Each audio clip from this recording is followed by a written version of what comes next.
Hi there, I'm Evan Troxel. Welcome to my podcast about how technology is changing the architectural profession.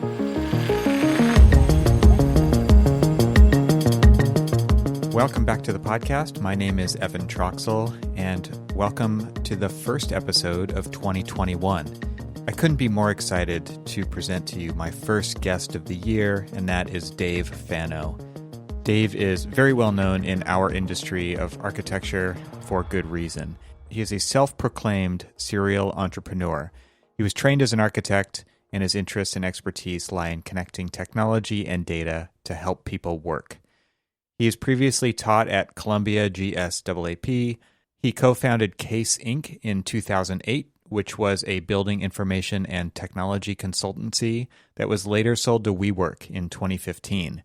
Case was the place where the infamous buildings equal data mantra began. Once acquired by WeWork, he became the Chief Growth Officer before starting his latest venture, which is called Teal. So now Dave is the CEO and founder of Teal, which enables people to build fulfilling careers. And in this episode, we talk about how that happened. How did he go from working as Chief Growth Officer at WeWork to becoming the founder of yet another company, this time at Teal? Teal believes that everybody should have the resources to build a meaningful career, and they help people like you navigate change and drive your career with confidence and purpose. One of the things that you might notice by following Dave on Twitter is that, at least for a while, he had the numbers 2143 after his Twitter handle, which is David Fano, all one word. So I was wondering what that 2143 meant. And if you dig around a little bit on the Teal website, you'll see that it is his work style, which is also something you can assess for yourself on the Teal website. So what does 2143 mean? Here's the text straight from Dave's work style explanation. His magnetic and inspiring approach empowers him to sway people to his point of view. He enjoys the challenge of meeting new people and getting others to like them. He tends to approach people and situations in an energetic, lively manner. He encourages others and is typically seen as a motivator. He likes to collaborate and prefers a social group setting when it comes to work or other events. His energy often draws others in and helps others to feel comfortable around them. I think that explains who Dave is in a really great way. And I was encouraged to take this survey myself. And so my numbers are 4132. It says, I'm independent, autonomous, and find personal space important in my environment. I prefer to maintain a comfortable distance from others and tend to build trust slowly when meeting new people. I choose my words carefully, and I'm slow to reveal personal information to others, and I tend to be private in nature and prefer to listen and observe new people and situations. Again, I think that is pretty spot on. So I encourage you to head over to the tealhq.com website and look for the work style survey, and let's find out what you are. So this was a great conversation. We talk about how Dave got to where he is, where the idea for Teal came from, and how that's been going over the last year, leading up to some announcements that were happening right around the time of recording around the Teal Job Tracker, which is a great way to kind of keep an eye on all of the different prospects that are going on out there. One of the things we talked about during this episode was that you should always be searching. And so I think that this job tracker obviously fits right into that because it allows you to follow along as those prospects either close up or open up depending on what happens. We also get back into the history of how Dave got to where he is, where he started, where he was adjunct professor at Columbia, working his way up to co-founding Case, going through the transition into WeWork, and eventually starting Teal. So lots to cover in this episode. It was a fantastic conversation. So without further ado, I present to you my conversation with Dave Fano.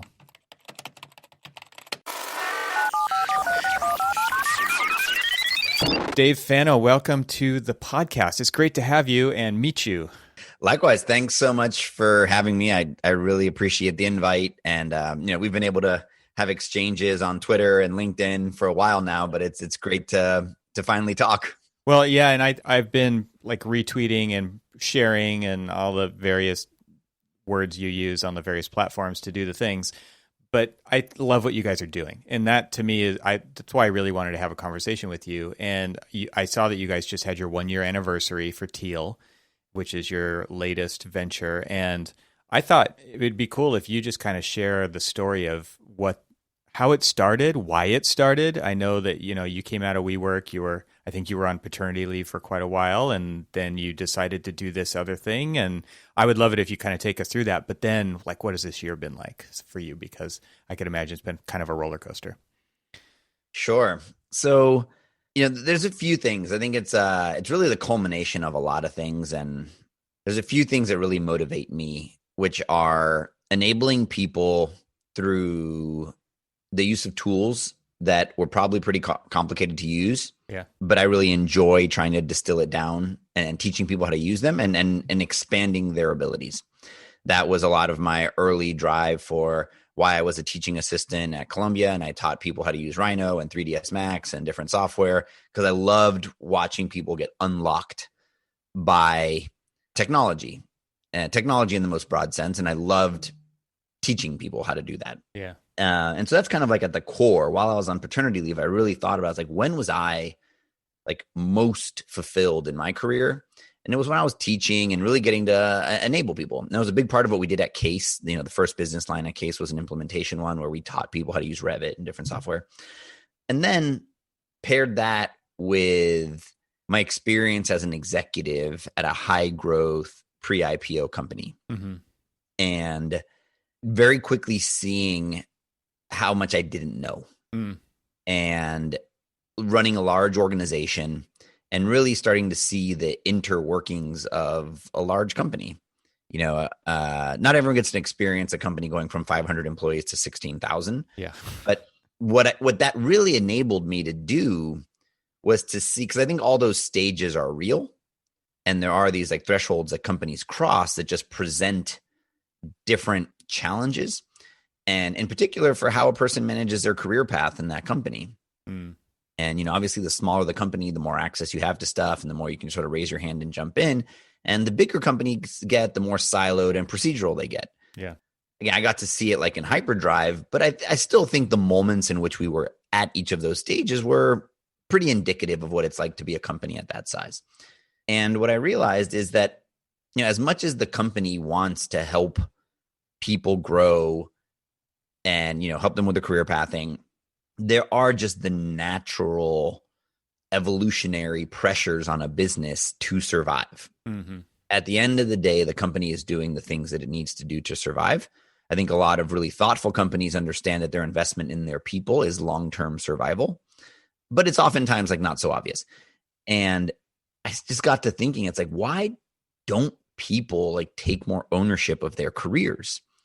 Why do people go to HR and say, HR, what's my career path? Or HR, where should I go? Or hey, or this is the performance cycle, or this is how we do it. And it's the people that I saw really accelerate their careers are the ones that took ownership of it. Yeah. For whatever reason, they were unrelenting on okay, I want that next big project. Hey, I want to get tagged into this thing. Hey, I want this experience. And they looked out for themselves, and they got it. And I don't know if it comes from the origins of how labor, sort of more formalized labor, began, and the notion of pension, and that companies were, people were supposed to stay at companies for a long time, but that has long gone away. Mm-hmm. But we're still acting like it's there. Right. Everyone kind of approaches jobs like a marriage, but the truth is you are going to separate empirically, right? Unlike 50% like marriages, which is still pretty bleak, but 100%. Most people leave a company within 3 years empirically, maybe 4. But we approach it as this thing that's going to be forever. And so a company, obviously, as much as they care about you while you're there, can't continue to grow your career for you. Right. And so I was thinking that I would really love to help people figure out how to manage their careers, how to take a more assertive approach on their careers, how to think about themselves as a company. Because what I saw is when people wanted autonomy and agency, the immediate was let me go start a company. And a lot of those people end up really upset, really unfulfilled, because starting a company is hard. And that's got to be the craft you enjoy, and that's got to be the thing you love doing. And and for the people that's right, and the people that are obsessed with the problem they're trying to solve, I think that's wonderful. but it is not a sort of a path to pure agency and autonomy. Yeah. Right? I think if anything, it's less. Yeah. Sure, you get a certain amount. I don't want to, Yeah. I can choose when to go on vacation. Now, do I have to stay on my phone in case any of our members need something? Sure, but it's different. So anyways, all that's to say is like, I really wanted to do that. I wanted to unlock that for people because I just think like when we find our work and the thing that really moves us, it has such profound impact on all aspects of our life. And I've seen the people that have found their work and really love it and enjoy it. And I said, I want to enable everyone to do that without needing to start a company. And I want to give them the tools and resources so that they are on the same level playing field as companies infrastructurally in terms of data, insights, tooling, and a community to really take control of their career. And, that's the long-winded version of the origins of how we got here. That's really interesting. And I wonder how fully, because you just presented like a pretty fully thought out framework. I mean, to have to label it something, how fully thought out was that in the beginning versus, how much did that evolve over the last year? So it's evolved a lot. And I'd say the big evolution was my lack of understanding, which was weird given that I came from a company that was so focused on this, was the need for community. I was like, I really started with this like single player mode of how can we just enable a single person to do what they need to do and give them the tools, very focused on the tools, like give them the tools. You thought of Teal as more of like a resource platform rather than a community. Yes. It was really like an enabler where you got tools and you got to do things and, we would enable you, Teal to member. And what we didn't realize is that like more important than anything is member to member. And that no matter what kind of technology we build, that we just cannot capture all the nuances and intricacies of a career. And the best way for people to get that information is to connect with another person.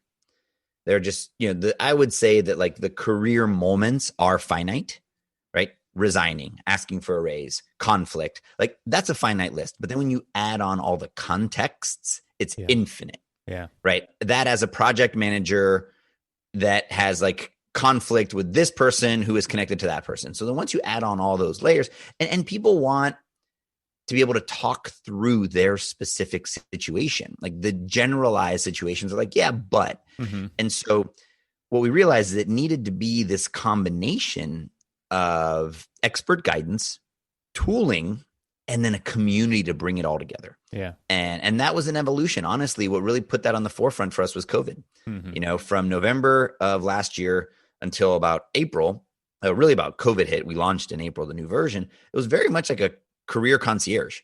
And what we realized is that people needed that accountability from the community and insights from the community and to not feel alone because so many of these career struggles are really isolating and you're a lot of people don't want to talk about them, but there's so many people that are going through the same things. And if we band together, it's in that collective that you really get the power and you get that confidence to go and do the things and be able to talk through it with people.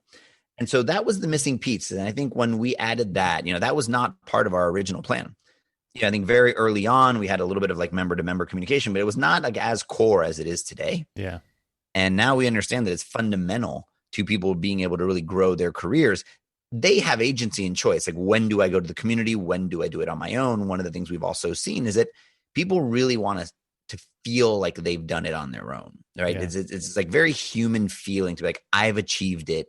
I didn't need, a crutch to do this. And so the community really solves that in a great way because people can leverage it as much or as little as they want. And as they develop that comfort and build those relationships, then they can lean on those people more. Yeah. So I'd say that's been the most catalyzing part of what we've learned since April, when we made like a fairly big pivot from us to member to us to member to member. Yeah. Yeah. It seems like as I've kind of watched you guys grow, I think you started off with just like an Airtable, right? Of opportunities and a way for people to kind of go in there and look around and maybe even give some availability or whatever. But to go from that to what you've gone to and have that large shift, and you've obviously had to add a lot of tools to that platform. You guys have an amazing Slack community now where you even assign people to kind of meet up with each other based on some of the attendance that happened at the Career Growth Summit that you guys did. I mean, there's so much, there's so many moving parts to this that have come so far from kind of that initial offering that you guys made. That to me is what's so interesting about how technology has enabled kind of this new way of working, this new way of connecting, and it's funny, like we've seen the meme, right, where it's like, how did your company pivot to digital transformation? And it was like, did the CIO or the CTO, or was it COVID-19, right? And it's like, it was COVID. It was the great catalyzer of it made things happen. And so it seems like that, you guys had this kind of light bulb moment where everybody's kind of operating in isolation. Let's stop that. Let's get people talking about what I think are traditionally seen as taboo topics to talk about, at least within their company, and just broaden it out and say, okay, now you're not necessarily talking with people in your company about this. You're talking with everybody. And there is a great collective knowledge for people to grab from and piece together their own story and use as inspiration, the bits and pieces that they want to really take charge of their career. And the way that I've talked about it on previous shows and on my other show is like designing your path instead of having it handed to you, which so many people are doing. So it seems to me like you guys have a pretty strong stake in the ground around the idea of designing your path forward and not waiting around to see what somebody else has designed for you or lack thereof. 100%. And, what we're trying to do is bring a little bit of a fresh approach to a lot of the career material that's out there, because it's a topic that's gone on forever. Mm-hmm. And it's, heavily involvement from the government, labor matters, and in lots of different areas. Universities have career services groups. The government has tons of career services groups. But what I would say is many of them are missing is a more modern, agile approach to how you think about your career. A lot of it is like, what did it say you did on your tombstone? And it's like the world's just changing at a pace that new occupations are coming up daily. And a lot of companies are actually pretty excited to take you on in a role that didn't exist before if you have a tremendous amount of passion about a topic. Yeah. So to approach a career with a mindset of growth and learning and pursuit of new opportunities that'll push you is probably the more modern way to do it. And you got to ask. And I think, we're starting to get to a place where I think people feel empowered to do it. There's clearly a power dynamic between the employee and the employer and not wanting to push the boundaries too much. But I also think a lot of it's in our head.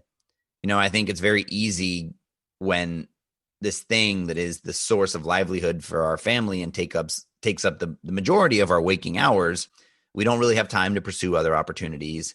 We're happy. It's good enough. I don't really want to rock the boat. That's a tremendous amount of change.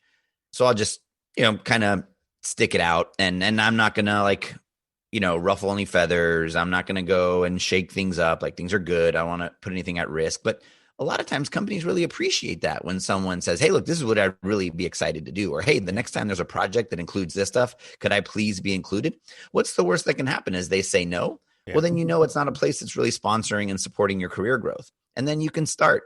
But I think too many people have a kind of like fear with pushing on the organization. And I think it's a two-way street. I think when a company takes on the responsibility of employing somebody and they want to keep great people want to be challenged, and great people want to try new things. And Absolutely. I mean, I think everyone's great. I don't love the distinction. So it's not, but I think the folks that are going to really help grow companies and are going to have that ambition to push themselves, the companies want to see them and they want them to step up. Yeah. And really what I want is to see more people that can do that. It's also the concept of enough is really important. And so I don't think everyone should be trying to always get that higher paycheck, always get that more. Look, if you are happy with your job and you're good, that is awesome. I think that's actually what we're all striving for. Yeah. Satisfaction.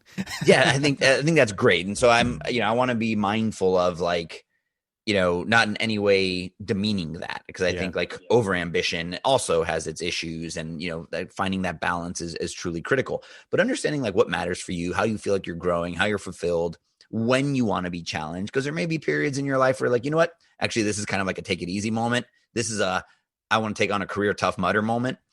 But again, people being kind of in control of that and being able to decide when to turn the dial, and then how to put pressure on their organization to enable them to do it. Because at the end of the day, companies are kind of like the soil for our careers. And so without the company and without the company enabling us, just shy of us starting companies, we don't get the opportunities to do those things. So, seeing people speak up more and get those opportunities and creating them rather than waiting for them, I think is key.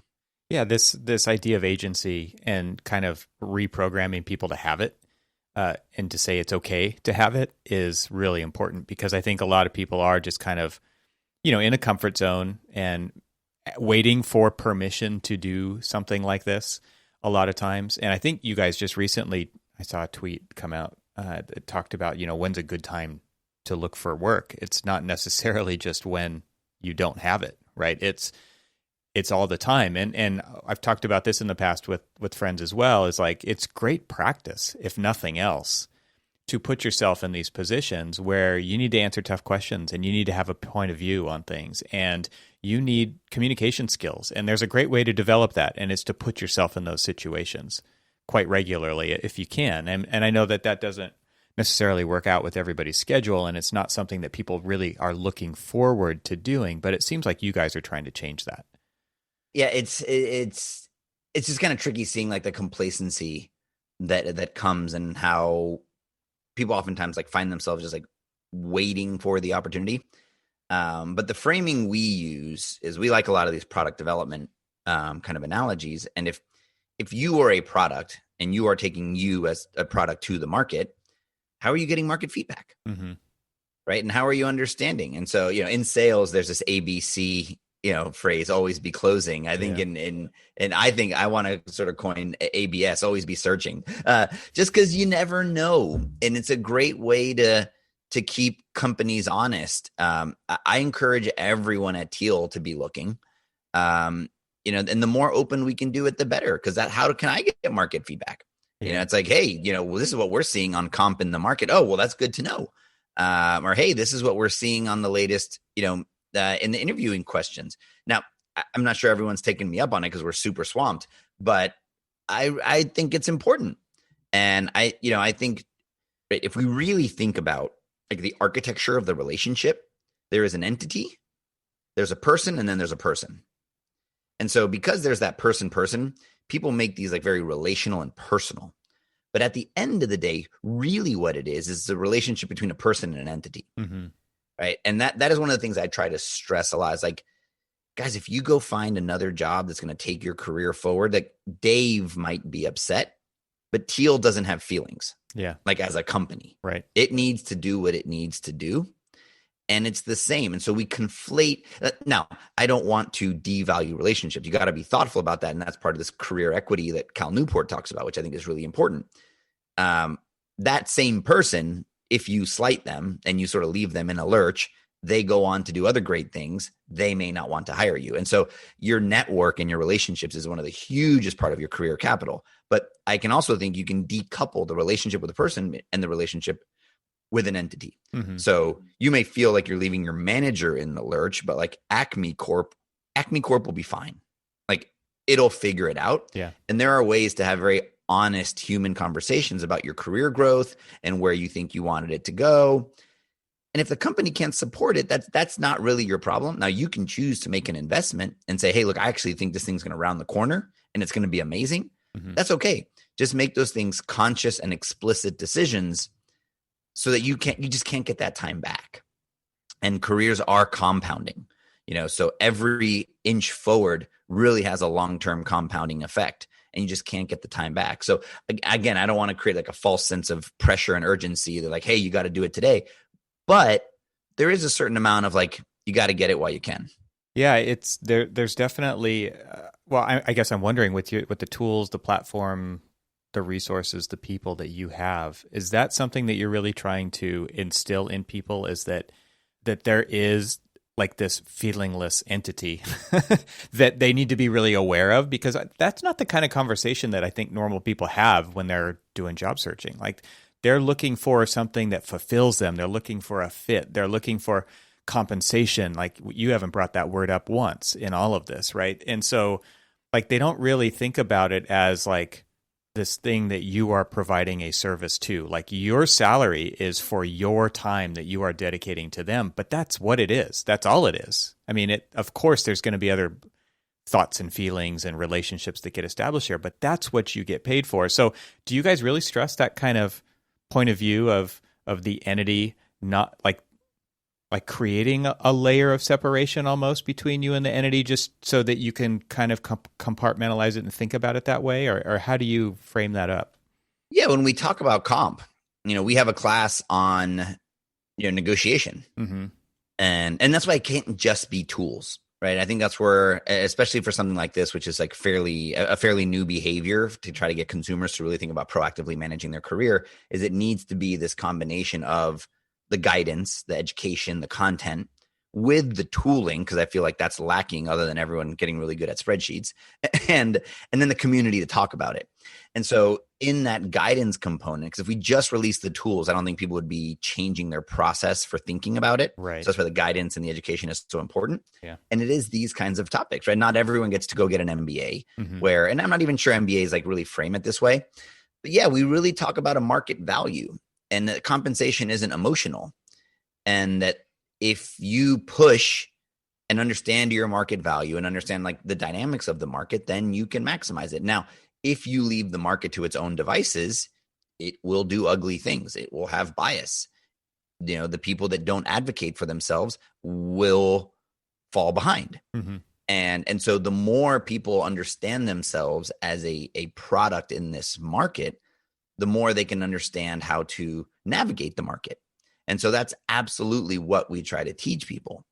And then also to understand it in the short and long term. I think a lot of like my major contention with a lot of the compensation discussion is that too many people are tying like their self-worth from an identity perspective, not a monetary perspective, to the number.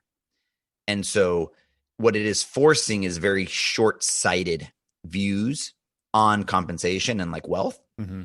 because it's the people that can take the risks end up doing all right. And now the people that take the risk probably come from a place of privilege, which enables them to take the risk. Mm-hmm. So it's a bit of a chicken and egg problem, but because everyone's like so focused on like in the moment, let me get the number today, they may not do some of these bigger things like betting on themselves. Because at the end of the day, what they're missing on it is it's a bet on yourself.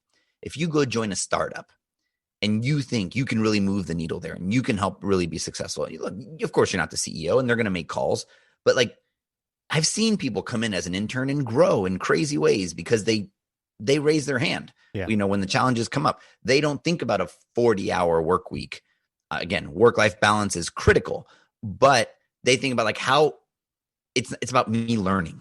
How can I grow? How can I get more exposure? How can I get more experience? And sure, compensation is one part, but I'm getting a ton of value by learning. And those experiences are going to pay off forever. And so you see these people that have continual success over success over success, and you look at their resumes and you look at when they were at those companies, Mm-hmm. they took bets, right? A lot of these like Valley companies they were startups at the time. And so now you see like LinkedIn on someone's resume or Salesforce on someone's resume. It's like, yeah, no brainer. That's like a Fortune 100 or Fortune 500. It's like, but it wasn't at the time. Right. Right. And so it goes back to that, like this notion of that jobs are forever and that we don't see them as these things that are actually quite iterative. And we encourage people, we tell that to people straight up. It's like, look, you're probably going to work at this company 3 years. Like there's a higher likelihood of that than not. And then the people that jump around, not frivolously, but with intentionality and clarity on where they want to go and where they want to take their career, if they're deliberate about it, you're going to be able to grow. You're going to be able to grow and make those opportunities for yourself. And so, yeah, that is the push. And that is kind of how we talk about it. And, we're going to talk about it more. I think, we were still in a little bit of like a post-COVID, like we're recovering. Let's just help people get back to work. Yeah. And I think now as we sort of turn the corner on the year, all right, now let's focus on growth. How do we grow? How do we take control of our career? Look, this is the new normal. We should be happy and thankful we have a job at a great company, but how do we push on them to help us grow? Because there's still plenty of great companies that are doing fantastic, and there's no reason for you to stunt your career. And there's ways for people to keep growing, even in whatever the environment is.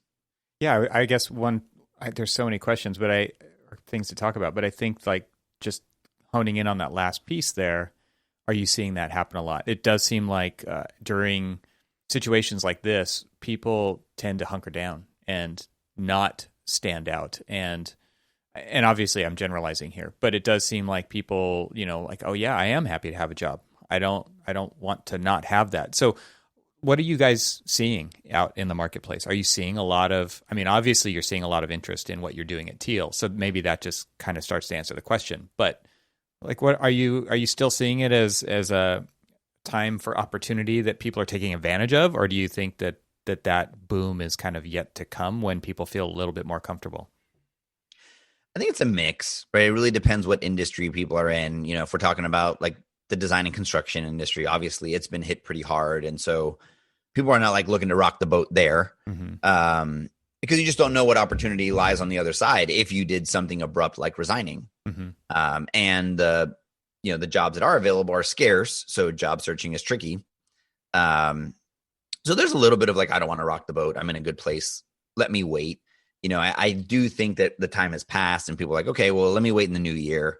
Let me, all right, that's when I'm going to start searching. I think people do set these kind of like dates because it is such a big emotional lift to embark on a journey like switching jobs or even looking internal. Right. Companies are still doing furloughs and layoffs, and some are just starting to, open back up raises and take away their hiring freezes and comp increase freezes. So it really is situational to the industry. Yeah. If you work at a company like Zoom or Peloton, there's probably lots of room for internal growth. Right. If you work at other companies that may not be doing as well, if you work at a design firm that lost all their clients, then not the best time to go and push on the firm. I think it's a different kind of push. How can you push for opportunities to be helpful? Right. I think that there's a little bit of this like owner's mindset. And again, it's one of these things that we've sort of learned to be where like the company owes us, or it's like, I'm working here. It's like, look, at the end of the day, you work for yourself. Everyone works for themselves. Everyone is the sole proprietor of their own company. And they need an owner's mindset, but not an owner's mindset of the company. I think too many people think, well, I don't get a profit share. I don't get this. It's like, that's not the point. You get a profit share of you. And you need to make these investments in you. And how are you maximizing your opportunities to get exposure to learn? So if you work at a design firm that's struggling, all right, how can I jump in and help? How can I help with the books? How can I work on presentations? Can I look for competitions? What can I do to help the business? What are the motivating factors for the business? What does success look like for the business? What are the things that are crucial? And how can I help? Yeah. What can I do? Which puts a little bit of the onus on the leadership of the company to make it clear what the objectives of the business are. I think there's so many times that I see it in, at least in the architectural profession, where it's really unclear. It's like, we're looking for jobs. That's it. We need more jobs, right, to feed people. But there's always going to be a larger strategy in play, and it's how clearly they can communicate that to people so that they can figure out ways to support that, which I think doesn't happen enough. Yeah, I agree. What I would add to it is, don't risk that they're bad at communicating it. Yeah. Ask. Yep. Right? Like at the end of the day, businesses are quite simple. They need to make money and spend less than they make. Right? Yeah. And there's all sorts of like, then you could sort of fans out into trillions of different ways in which that can manifest. But at the end of the day, I think an employee is very much entitled to ask, like, so how do we make money? Yeah. How, what's our situation? How much money do we have in the bank? If that's the point, how can I help? Exactly. Yeah. How can I help? But what are the motivating factors? Because maybe for some companies, they're venture backed and they say, look, actually, our motivating factor is not to break a profit, but it is to grow at all costs. Yeah. Right. People will agree or disagree with that strategy, but whatever. Like, understand what are the goals for the next major milestone for that business. If it's a design firm, it's probably to make a profit, right? But those are the things you want to know. It doesn't mean you got to go start a company and that you need that for that reason, but like, you are part of this organism, this company that is sustaining and growing. And I am a firm believer that everyone that works there should be treated like a shareholder and should have an understanding of how that thing operates. And they can kind of demand it passively, but yeah, I think you can put pressure on leadership to be like, yeah, I'd love to understand like where we are. What's our runway? What's our burn as a company? What's our profit targets? Yeah. We at Teal, we have transparent salaries. and a lot of companies don't do that. But I think more transparency is better. If someone's suiting up day in and day out, one of the ways that they get autonomy and agency is by understanding like what are the levers of the business. Mm-hmm. So it seems like you've taken this real non-typical traditional career path, right? So you obviously kind of doubled down on tech, starting Case way back when, and then going into WeWork, and you've done a lot of different things. I mean, I guess my question is, because you've always kind of been in the building sector of that industry, did Teal start out just kind of focused on that, or did you always see it as something that was widely necessary? I'm still kind of like wrestling on how to focus. I sort of struggle straddling like the long-term vision from the short-term implementation. And I think really good entrepreneurs do that well. Really good CEOs, I should say. And I'm still working through that. Those are muscles I'm looking to work on because I think like the mission and the long-term vision is a great North Star and kind of guiding light for where we want to take us. But it's a lot to just like dump that on the market at one time. And so we did look at just focusing on AEC, just focusing on architects. And kind of where we've landed is trying to do something with a little less specificity. Right? Because architecture requires like licensure and there's all sorts of things around like the architecture path. And so what we've thought about is like, what are these like career destinations and rather than career starting points? So we do have a lot of architects and engineers, but they want to pivot into tech. And so what we see is a concentration on like marketing roles and product management, UX, UI. And so these are like non-licensed professions that a lot of people can transition into that have high growth potential.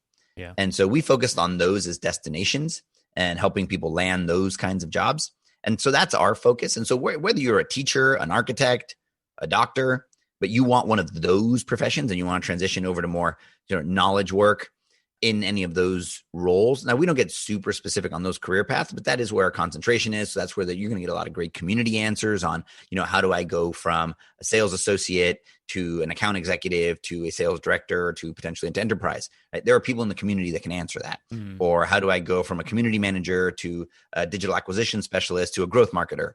Like people can answer that. And then same for the architects and engineers that are in there. Like, look, I want to become a product manager. I've sort of seen that there's a ceiling for me. I've learned all these cool new no-code tools and all these incredible things.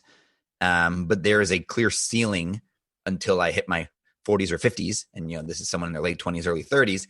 And they just want to do more. And they see the world operating at a pace and they feel like they're being left behind. So we're a great place for them too. Don't you feel like there's just so much untapped potential out there, especially in these established businesses? There's, like, to me, if I just take the firm that I work at is 80 years old. We just had our 80th anniversary. And that to me is like, there's a lot of embedded thinking that's been around for a very long time. And you don't strike me as a millennial, sorry, but you talk like one. I'm on the cusp. I'm 1980. So I'm okay. Like, I'm right on the cusp. So I'm a little older than you, but you talk like one. And I feel like it's my job at my firm to attract those people and show them the possibility and the opportunity that lies there, because I can see that. And the way you started this conversation was talking about unlocking that. You loved watching that unlock in people when you were teaching them tools and kind of what's possible. And now with all the technology, with the no code, with these jobs that didn't exist when I was in school. I mean, I taught a class at Cal Poly Pomona called Emerging Technology, and all we talked about were alternative career paths within the profession of architecture that did not exist 5 years earlier. And now that's just accelerating and faster. So it seems to me like you are a huge cheerleader. I mean, and I think like this is coming from the path that you've been on. Like obviously Case was a part of that. Obviously WeWork was a part of that, because you're constantly kind of on that bleeding edge of technology and development and things like that. So do you really push people to see the opportunities that maybe others don't see and capitalize on that? Yeah, I think it's the thing I need to be mindful of, and I think all of us, is this is a tricky thing with advice, right? A lot of people give advice that they would want, but we're all different. Yeah. And so I don't like to be settled. I like to be in motion all the time. I operate at a fast pace. And if I give people advice for like what I should do, and it's just not right for them. And so it's tricky. So what I would say is, I mean, yes, but people need to be clear on what they want. Right. I think what is it that is fulfilling for them? Right. And for people that pursue architecture, are you excited by buildings or building? Right. Because what I've seen is a lot of people just kind of like grew up in the industry. Their parent was an architect, or I don't know, some neighbor that they looked up to was an architect, or some family friend, they went to their house and they saw cool models. And that's like kind of like, how people chose their career is really fascinating. Mm-hmm. And, it's like some kind of allure for this false notion of what that profession is, be it a doctor, be it a lawyer, be it whatever, right? It's what they saw on TV, or, for architects, I feel like every commercial from Verizon or something I've ever seen, they're in an architecture office. So, but, or like the cool character in every like rom-com is an architect. So I think there's like a very romanticized view of what an architect is, but for someone to really understand what is it, and in a very honest and objective way, if it's ego, that's fine. We all have egos, right? If it is about that identity, if it's about putting that building on the cover of the magazine, okay, cool. If it's about making stuff and being involved in craft, then you got to understand, like, are you comfortable with digital craft? Does it need to be built? Is there something about like drawing it and then seeing it come to life? Are you comfortable with the time that it takes to do that? Right? Are you ready to wait 6-7 years to see that happen? So it's like, I want to see things come to life. Well, then maybe, furniture making or some other form of craft can work. But I think really what we try to do is like really push people to understand what it is that matters to them genuinely, not what they were told matters to them or what they think matters to them. Yep. And then to chart aggressively on a path and a course to go get that and then iterate. Do you guys advocate prototyping that for people? Because it seems to me like there's so much pressure around making that decision. And I'm drawing this from a book that I read called Designing Your Life, which was also a Stanford course, right? Yeah, the IDEO guys. Came out of IDEO, yeah. And, they really advocate for prototyping. So find somebody who does this thing that you think you're interested in doing and, like, obviously interview them. But then see if you can just participate in it and actually try to understand what is actually going on there. Because a lot of times, like you said, there's this romantic notion of what architects do and what architecture is. And obviously there's hundreds, if not thousands, of different career paths you could take within that profession. So do you guys advocate for prototyping? Because it seems like there is this romantic aspect to a lot of careers out there. We tend to think the best of all these things because we want the best for ourselves, right? So why not?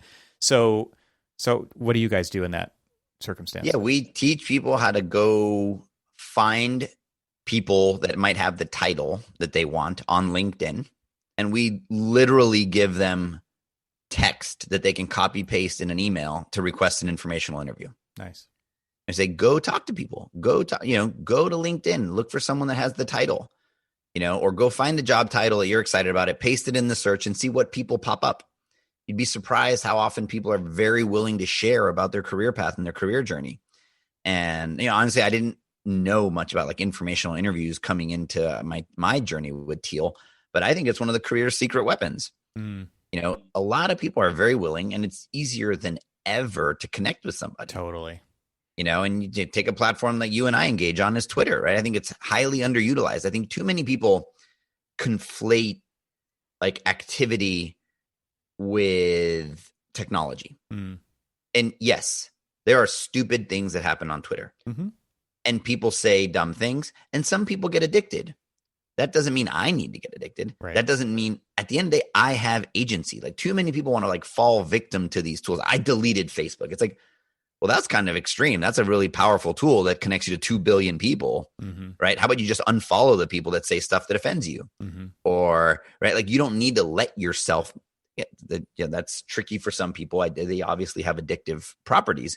But if you think about them as tools, I struggle when people take such negative positions on a tool. At the end of the day, it's a tool. You can absolutely get real mad on how people use the tool, but it's a tool and you can use it for good. Yep. And so LinkedIn, Twitter, Facebook, TikTok, Instagram, Snap, like you name it, they're all tools. Yeah.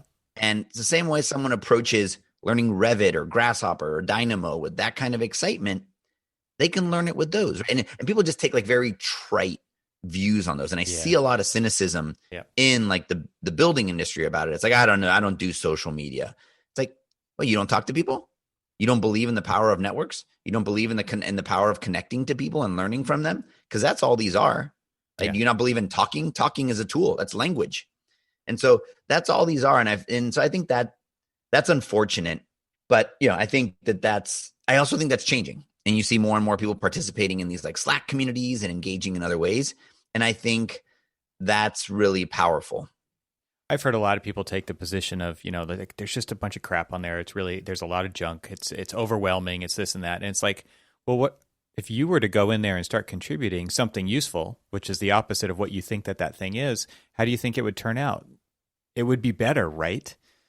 I mean, if you want to cut through the noise, you also it's not just a consumer activity. It is a contribution that you make to it. And you could inspire somebody else to do the same thing, right? And really have this rich discourse on there that I think a lot of people do find.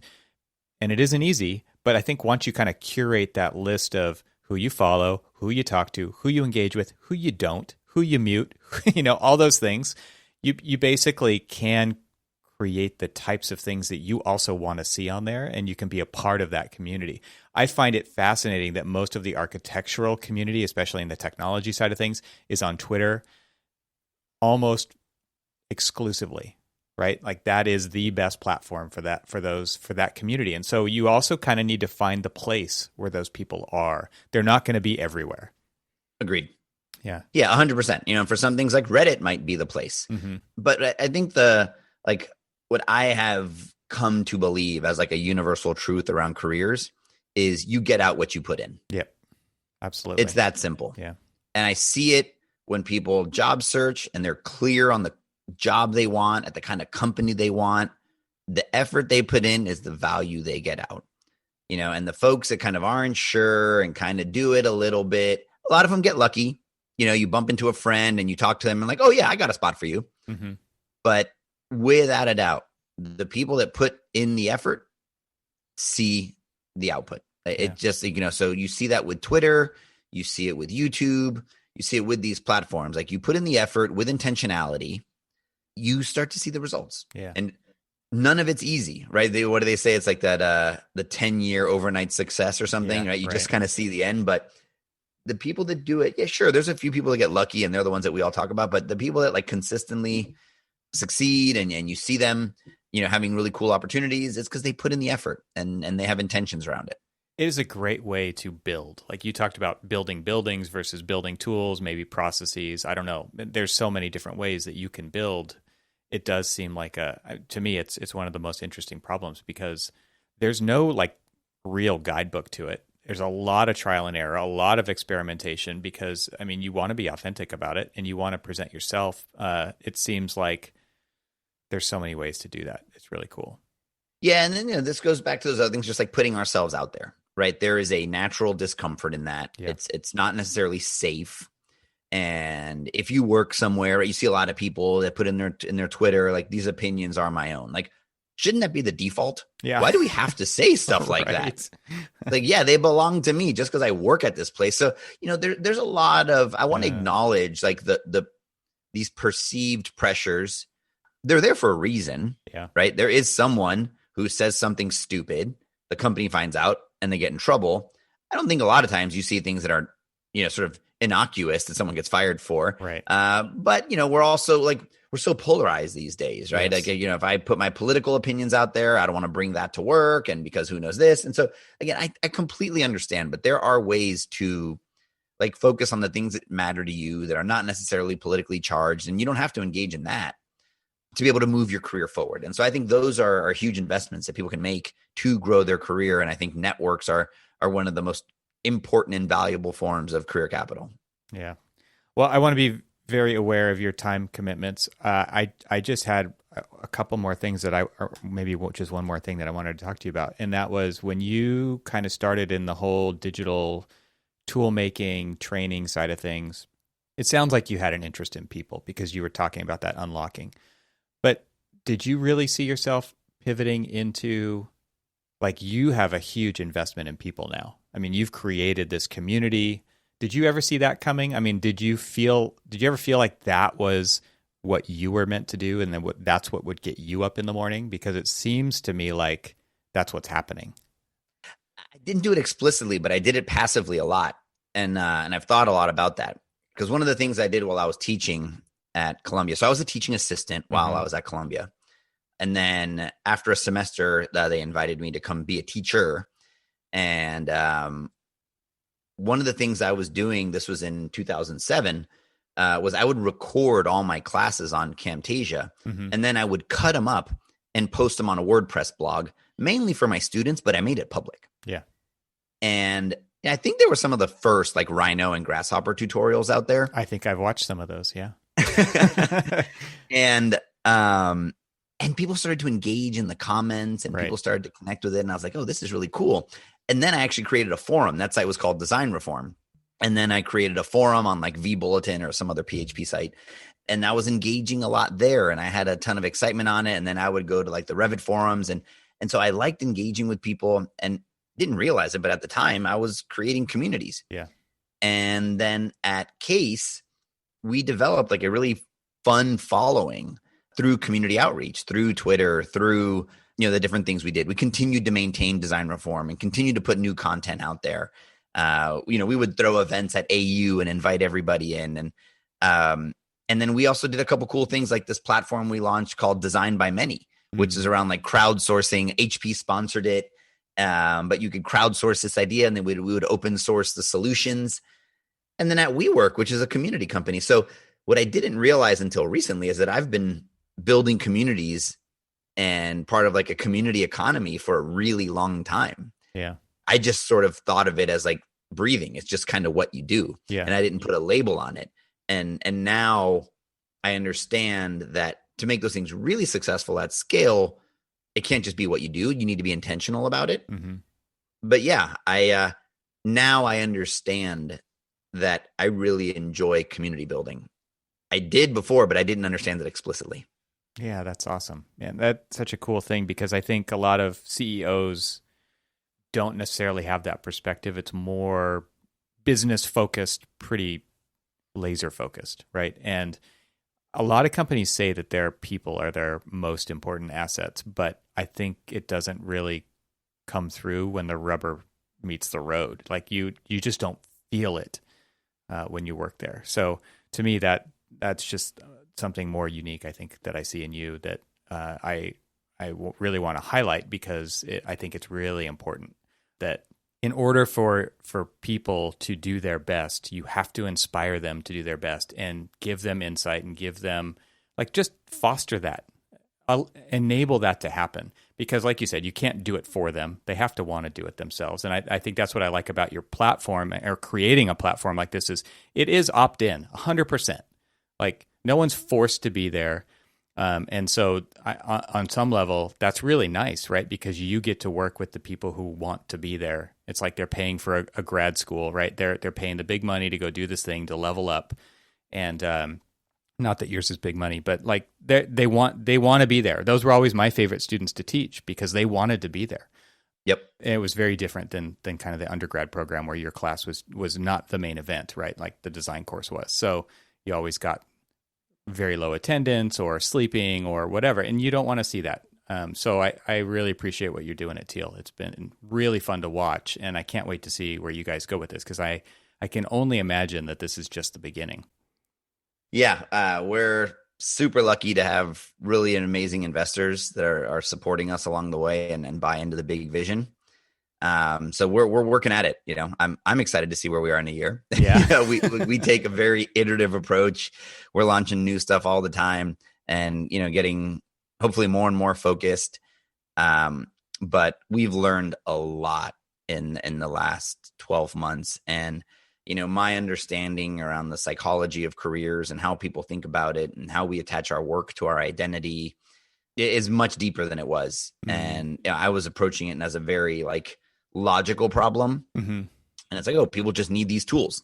And, I've learned it's not. It's really not a logical problem. Yeah. And there is a lot of depth and a lot of nuance to what our work means to our identity and how the world perceives us, on where we work and what that logo means to us and how it affects us. And, if that company becomes tarnished overnight, how that affects us. Interesting. These things are out of our control. So it's an awesome growth journey personally and as a collective. And I feel like we're making progress every single day. So I really appreciate the support and encouragement and excitement for what we're doing. Yeah, and I'll keep sharing it out, man, because I believe in what you guys are doing. That's so cool. So where can people go to find out more about what you're doing at Teal and you online? Yeah, so Teal is TEALHQ.com. We couldn't get teal.com yet, maybe one day. Mm-hmm. So you can find us there at our website. On Twitter, we're Teal_HQ. And my Twitter, you can find me. My DMs are open at David Fano.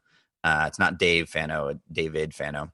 And DMs, and on LinkedIn, you can look me up. I'm pretty responsive. And then my email is david.fano@tealhq.com. I try to be as responsive as I can, but Twitter's probably the best. Well, I will have links to all those in the notes for this episode. And thank you so much for joining me today and being so generous with your time. I really appreciate it, Dave. And I'm sure we'll talk again soon. I hope to continue the conversation. Awesome. Excited to do it again. Thank you so much.